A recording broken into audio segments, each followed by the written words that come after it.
Hello बच्चों, मैं आपका विज्ञान शिक्षक कमलेंद्र हूँ।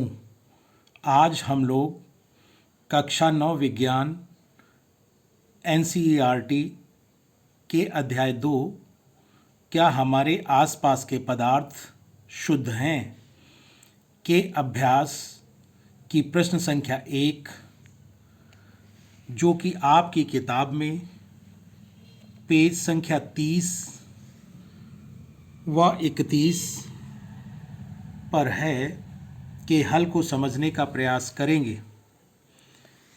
जैसा कि आप देख रहे हैं, प्रश्न संख्या 1 में लिखा है, निम्नलिखित को पृथक करने के लिए आप किन विधियों को अपनाएंगे।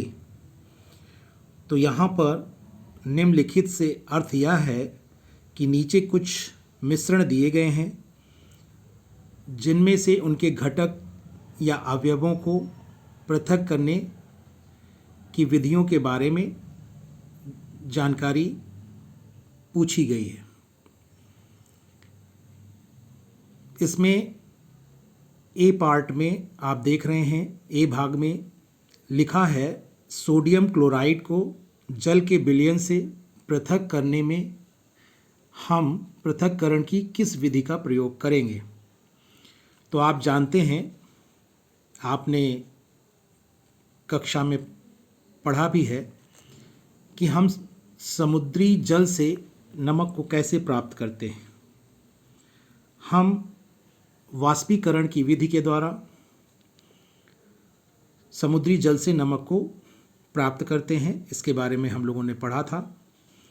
यहाँ पर भी हम सोडियम क्लोराइड और जल का जो विलयन होगा, उससे नमक को उसी वाष्पीकरण की विधि के द्वारा प्राप्त करेंगे। वाष्पीकरण जब हम बोलते हैं तो इसमें वाष्पन भी आ जाता है, जो कि जो द्रव पदार्थ होता है उसके क्वथनांक से कम ताप पर जब द्रव वाष्प में या गैसीय अवस्था में बदलता है, उस क्रिया को हम वाष्पन कहते हैं। और जब द्रव अपने क्वथनांक पर द्रव अवस्था से वाष्प की अवस्था या गैसीय अवस्था में परिवर्तित होता है, तब हम उसे वाष्पीकरण कहते हैं। तो ये दोनों ही स्थितियां यहाँ पर जब हम वाष्पीकरण शब्द का प्रयोग करते हैं तो इसमें दोनों ही स्थितियां आ जाती हैं। इसके बाद इस प्रकार आपने यह समझ लिया होगा कि सोडियम क्लोराइड को जल के विलयन से हम वाष्पीकरण की विधि के द्वारा पृथक कर सकते हैं। बी पार्ट में आप देख रहे हैं, लिखा है, अमोनियम क्लोराइड को सोडियम क्लोराइड तथा अमोनियम क्लोराइड के मिश्रण से पृथक करने में हम किस पृथक्करण विधि का प्रयोग करेंगे। तो हमें यहाँ पर यह जान लेना है या ध्यान रखना है कि अमोनियम क्लोराइड को हम नौसादर भी कहते हैं और यह एक ऊर्ध्वपातज पदार्थ होता है, अर्थात यह ऊर्ध्वपातन की क्रिया के द्वारा गर्म करने पर सीधे ठोस अवस्था से सीधे गैसीय अवस्था में परिवर्तित हो जाता है, बिना द्रव में परिवर्तित हुए। इस तरह का पदार्थ जब किसी मिश्रण में उपस्थित होता है और उसे हमें पृथक करना होता है, तब हम ऊर्ध्वपातन की क्रिया का प्रयोग करते हैं। और यहाँ पर भी हम इसी क्रिया का प्रयोग करके अमोनियम क्लोराइड को सोडियम क्लोराइड तथा अमोनियम क्लोराइड के मिश्रण से पृथक करेंगे। इसके पश्चात सी पार्ट में आप देख रहे हैं कि धातु के छोटे टुकड़े को कार के इंजन ऑयल से पृथक करने में हम किस विधि का प्रयोग करेंगे। तो इसके लिए हम छानने की विधि का प्रयोग कर सकते हैं, यानी अर्थात फिल्ट्रेशन की विधि का प्रयोग कर सकते हैं। इसके अतिरिक्त अवसादन, यदि टुकड़े इतने भारी हैं कि वे तली में जाकर बैठ सकते हैं, तो हम अवसादन या तलछटीकरण, जिसे अंग्रेजी में सेडिमेंटेशन कहते हैं, उस विधि का प्रयोग करके भी धातु के छोटे टुकड़ों को इंजन ऑयल से पृथक कर सकते हैं। इसके अतिरिक्त यदि धातु के टुकड़े बहुत ही छोटे हैं तो हम अपकेंद्रण अर्थात अपकेंद्रीकरण की विधि का भी प्रयोग कर सकते हैं, जिसके बारे में आपने कक्षा में पढ़ा है कि हम दही से मक्खन निकालने के लिए इस विधि का प्रयोग करते हैं। तो ये कणों के आकार पर निर्भर करता है और उनके द्रव्यमान पर भी निर्भर करता है कि हम किस विधि का यहाँ पर प्रयोग करेंगे। वैसे आप यदि यहाँ पर छानने की क्रिया या फिल्ट्रेशन लिख देते हैं तो भी वह सही है। इसके पश्चात हम डी भाग को देखें तो उसमें लिखा हुआ है दही से मक्खन निकालने के लिए हम किस पृथक्करण विधि का प्रयोग करेंगे। तो आप इससे अच्छी तरह से परिचित हैं। कक्षा में हम लोगों ने इसके बारे में जाना है कि दही से मक्खन निकालने के लिए हम मथने की क्रिया या मंथन, जिसे अपकेंद्रीकरण भी कहा जाता है, उस विधि का प्रयोग करके मक्खन को अलग करते हैं या पृथक करते हैं। इसके पश्चात पहले प्रश्न के ई भाग में अगर हम देखें, जहाँ पर लिखा है कि जल से तेल निकालने के लिए अर्थात तेल को पृथक करने के लिए हम किस विधि का प्रयोग करेंगे, तो यहाँ पर हम लिख सकते हैं, जो कि हमने कक्षा में जिसके बारे में हमने पढ़ा भी है कि कीप पृथक्करण कीप होती है, उसका प्रयोग करके हम जल से तेल को पृथक कर सकते हैं। यानी पृथक्करण कीप के द्वारा जल से तेल को यहाँ पर हम पृथक करेंगे। इसके पश्चात एफ भाग में आप देख रहे हैं लिखा है चाय से चाय की पत्तियों को पृथक करने में।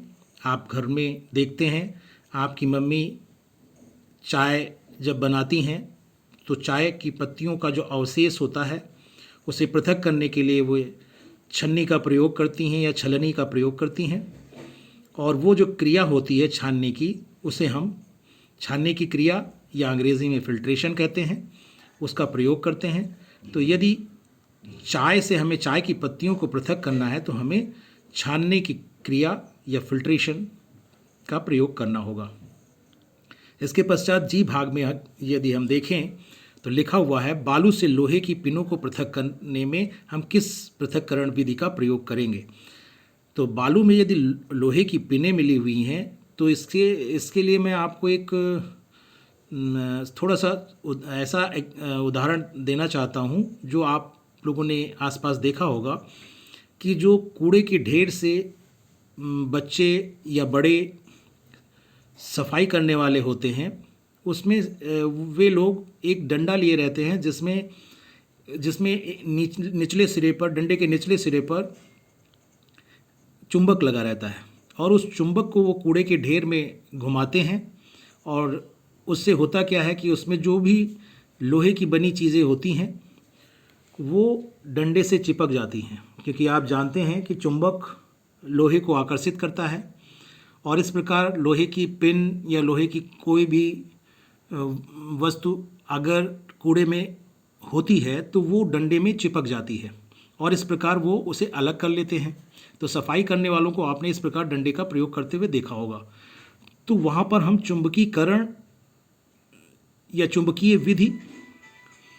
विधि का प्रयोग करते हैं, और चुंबकीय विधि का ही यहाँ पर हम प्रयोग करके बालू से लोहे की पिनों को पृथक कर सकते हैं। इसके पश्चात आप यहाँ पर एच भाग में देख रहे हैं कि भूसे से गेहूं के दानों को पृथक करने में किस पृथक्करण विधि का प्रयोग हमें करना है। तो भूसे से गेहूं के दानों को पृथक करते हुए आपने किसानों को देखा होगा किस तरह से वे भूसे से गेहूं के दानों को पृथक करते हैं। जो क्रिया वे इसके लिए करते हैं उसे हम हिंदी में ओसाना कहते हैं, या उसके लिए एक और शुद्ध शब्द आपकी एनसीईआरटी की किताबों में मिलता है जिसे निष्पावन कहते हैं, अंग्रेज़ी में विनोइंग कहते हैं। तो भूसे से गेहूं के दानों को पृथक करने के लिए हम ओसाने या निष्पावन की विधि का प्रयोग करते हैं। इसके पश्चात पहले प्रश्न का जो आई भाग है, जिसमें पानी में तैरते हुए महीन मिट्टी के कण को पानी से अलग करने के लिए किसी पृथक्करण विधि के बारे में पूछा गया है, उसमें हम अगर ध्यान दें तो आपने जब पानी के शुद्धिकरण के बारे में पढ़ा था कि कैसे शहरों में शुद्ध पानी घरों घरों तक पहुंचाया जाता है और घरों तक पहुंचाने से पूर्व उसे कैसे शुद्ध किया जाता है, तो उसमें हम लोगों ने सबसे पहले जिस टैंक में पानी भरा जाता है उसे हमने तलछट टैंक कहा था। यानी उसमें भारी कणों वाली जो अशुद्धियाँ होती हैं वे उस तलछट टैंक में तली में जा कर के बैठ जाती हैं, सेडिमेंटेशन टैंक अंग्रेज़ी में कहते हैं। उसके पश्चात जो दूसरा टैंक था जिसे भारण टैंक हमने कहा था, यदि आपको ध्यान हो क्लास में कक्षा में हम लोगों ने पढ़ा था, तो भारण टैंक में क्या होता है कि कुछ रासायनिक यौगिकों का प्रयोग हम करते हैं जिसके कारण वो महीन मिट्टी के कण भारी होकर के तली में बैठ जाते हैं और इस प्रकार वे महीन मिट्टी के कण तली में जब बैठ जाते हैं तो उन्हें हम पृथक कर लेते हैं। तो यहाँ पर भी हम पानी में तैरते हुए महीन मिट्टी के कणों को अलग करने के लिए, पानी से अलग करने के लिए उसी भारण विधि का, अंग्रेज़ी में लोडिंग कहते हैं, तो भारण विधि का प्रयोग हम यहाँ पर करेंगे और इस प्रकार महीन मिट्टी के कण पानी से अलग हो जाएंगे जो उसमें तैर रहे होते हैं। इसके पश्चात प्रश्न संख्या 1 का जो अंतिम भाग है उसमें पुष्प की पंखुड़ियों के निचोड़ से विभिन्न रंजकों को पृथक करने में जिस पृथक्करण विधि का हमें प्रयोग करना है उसके बारे में पूछा गया है। तो रंजकों को पृथक करने के लिए मैंने आपको जो विधि बताई थी वह एक ही विधि है जिसके बारे में हम लोगों ने इस पाठ में पढ़ा है, जिसे हम क्रोमेटोग्राफी कहते हैं। और क्रोमेटोग्राफी हम क्यों कहते हैं इसके बारे में भी मैंने आपको बताया था। क्रोमा का अर्थ ही रंग से है, इसीलिए हम रंजकों यानी रंग देने वाले जो पदार्थ होते हैं उनको पृथक करने में इस विधि का सबसे पहले प्रयोग शुरू हुआ था, इसीलिए हम इसको क्रोमेटोग्राफी कहते हैं। तो आप यहाँ पर पुष्प की पंखुड़ियों के निचोड़ से विभिन्न रंजकों को पृथक करने के लिए क्रोमेटोग्राफी की विधि का प्रयोग करेंगे। इसके लिए मैंने हलों को लिख करके भी आपको समझाने का प्रयास किया। यहाँ पर आप देख रहे होंगे कि पहले प्रश्न में, पहले वाले पार्ट में हमने वाष्पीकरण की विधि का चयन किया, क्यों किया, कैसे किया, वो मैंने आपको बताया। फिर बी पार्ट में ऊर्ध्वपातन की विधि का प्रयोग किया, प्रयोग करने के लिए कहा। फिर सी भाग में छानने की विधि या फिल्ट्रेशन की विधि का प्रयोग करने के लिए कहा। उसके साथ साथ मैंने आपको अपकेंद्रण या अवसादन, जैसे तलछटीकरण या अंग्रेजी में अवसादन को कहते हैं सेडिमेंटेशन और अपकेंद्रण को कहते हैं सेंट्रीफ्यूगेशन मेथड का प्रयोग करने के लिए बताया। इसके अतिरिक्त डी भाग में आपसे कहा था कि अपकेंद्रण या अपकेंद्रीकरण की विधि का प्रयोग करेंगे या मंथने की क्रिया जो होती है उसका प्रयोग करेंगे। इसके अतिरिक्त जो अन्य पार्ट हैं जैसे कि ई पार्ट है, तो ई पार्ट में मैंने आपको बताया कि पृथक्करण की जिस विधि का प्रयोग करेंगे वो पृथक्करण की के द्वारा हम उसमें जल से तेल को पृथक करेंगे। और एफ पार्ट में चाय से चाय की पत्तियों को पृथक करने के लिए हम छानने की विधि का प्रयोग करेंगे जिसे अंग्रेज़ी में फिल्ट्रेशन कहते हैं। जी पार्ट में बालू से लोहे की पिनों को पृथक करने के लिए मैंने आपको बताया कि चुंबकीय विधि का प्रयोग करेंगे। साथ ही साथ एच पार्ट में भूसे से गेहूं के दानों को पृथक करने के लिए हम ओसाने की विधि या निष्पावन जिसको कहते हैं अंग्रेज़ी में विनोइंग कहते हैं, इस विधि का प्रयोग करेंगे। और आई पार्ट में पानी में तैरते हुए महीन मिट्टी के कणों को पानी से अलग करने के लिए हम भारण विधि का प्रयोग करेंगे जिसे लोडिंग कहते हैं अंग्रेज़ी में। और जे पार्ट में हम पुष्प की पंखुड़ियों के निचोड़ से विभिन्न रंजकों को पृथक करने में क्रोमेटोग्राफी का प्रयोग करेंगे। तो मैंने ये सारी विधियां आपको इस प्रश्न संख्या 1 में बताई हैं। और इस वीडियो में बस इतना ही। धन्यवाद।